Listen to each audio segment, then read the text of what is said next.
kan loi na run hi e adang zo ta nu tiang nual liam ka han don a chang hi ane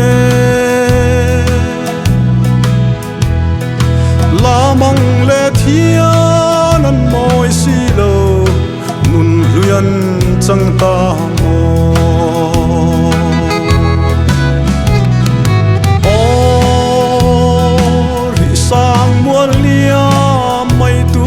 song kan la tiam lo che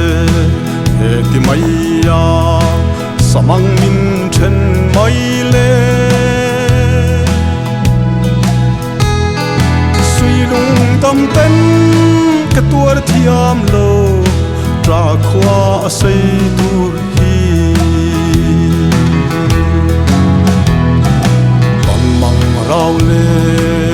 lim tha mai mo kan san tok le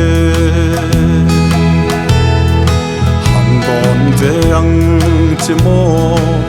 sei choi leng song te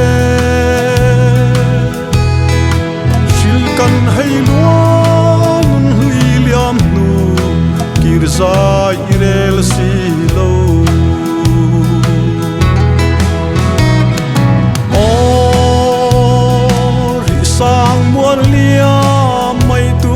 song kan la tiam lo che he ti mai ya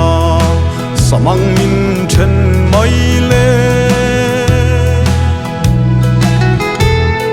sui lung tam ten ka tuar thiam lo tra khwa sei tur hi ka sing nun hian atuar thiam thei ne mo thin lai nem tu katil lowa gai riali chang mai hi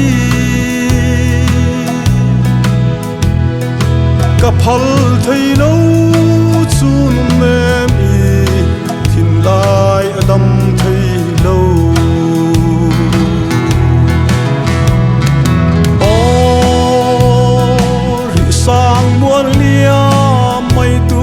song kan la tiam lo che he ti mai ya samang min chen mai le sui lung tam ten ka tuar thiam lo tra khwa sei tur hi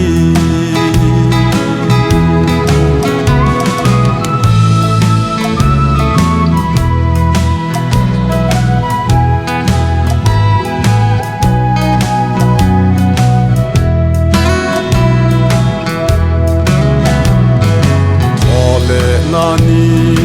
lo theng tur chu chu nu lung ching takin ka ha khelle chung kwa nu mal so min kum sang lal ram lo theng to se tra lai ka bang to hang